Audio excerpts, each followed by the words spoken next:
Have you ever noticed how the losses hurt more than the gains feel good? In fact, scientists have proven that the losses hurt twice as much as the gains feel good. Because of this fact of our psychological existence, we experience what is known as loss aversion.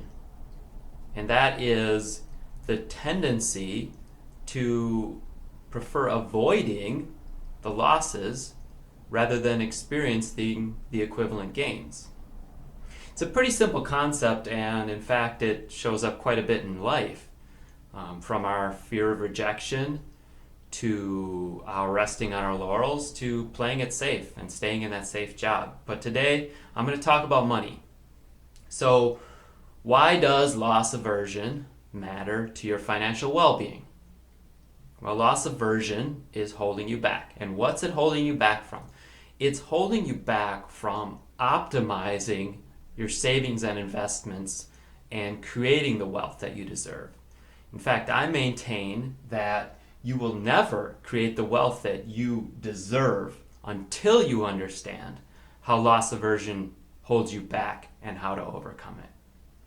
Now, if you haven't watched my video about savings and investing, I'll link to it below, but watch that because it describes that sweet spot in the middle of getting the types of returns that will create wealth for you and the risk that's required in order to obtain that, and how that sits above all of those safe investments that will never make you rich, and how it sits below all of those get-rich-quick schemes, which also will never make you rich. So watch that video and understand why most people don't take enough of a risk assessment and understand how that's what's required to create wealth, because most people are attached. They're attached to that money, so they're not willing to put it in something that might go up or down too far.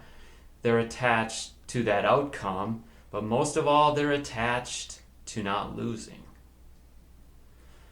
So, how do you conquer loss aversion?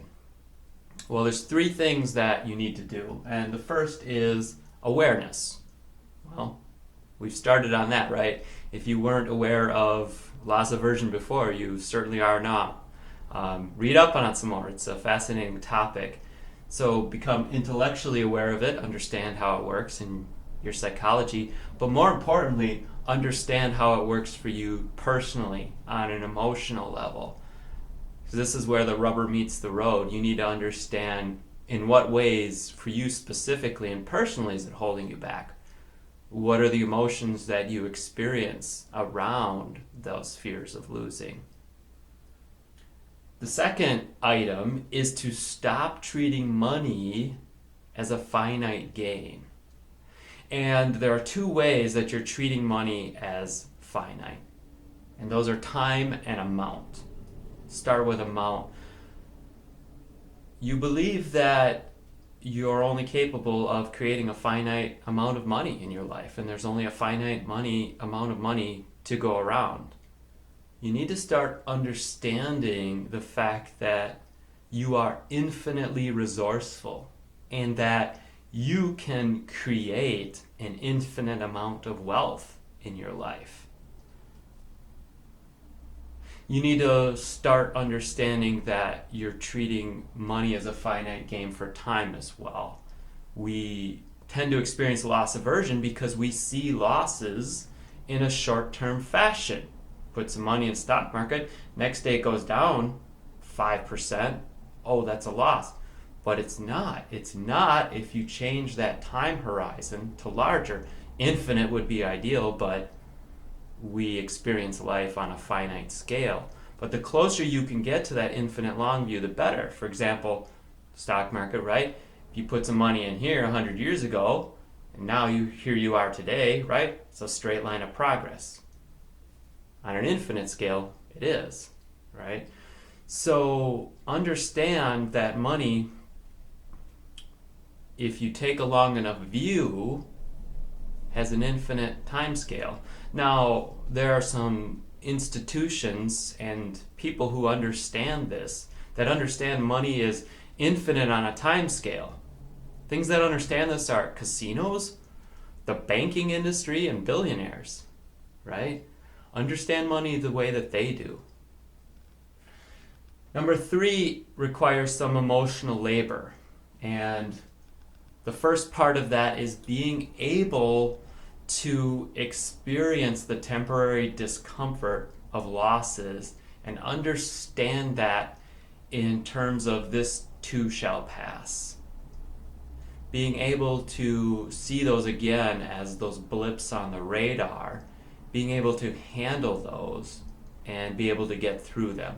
So for example, back to the stock market, what's the difference between, when the stock market takes a dip, what's the difference between the person who panic sells and takes a loss and the person who says, okay, well, I'm in this for the long haul and I'll just weather the storm and then seize the gains on the other side?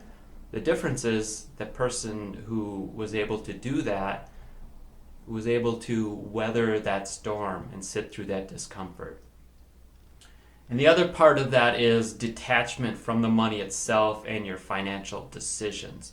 So don't get caught up in the short terms of, oh, I should have done this or I should have done that, and checking back on things that may have gotten sold and experiencing that loss aversion all over again. Being able to mentally train yourself that the reason that you're investing is to create wealth, and you have emotionally detached yourself from that money, so you don't really even need it. Again, watch my previous video on that, so that you can then experience the gains by getting the returns that are necessary, by accepting the risks that are necessary, because you've overcome that part of loss aversion. So remember, utilize that long view. Thanks.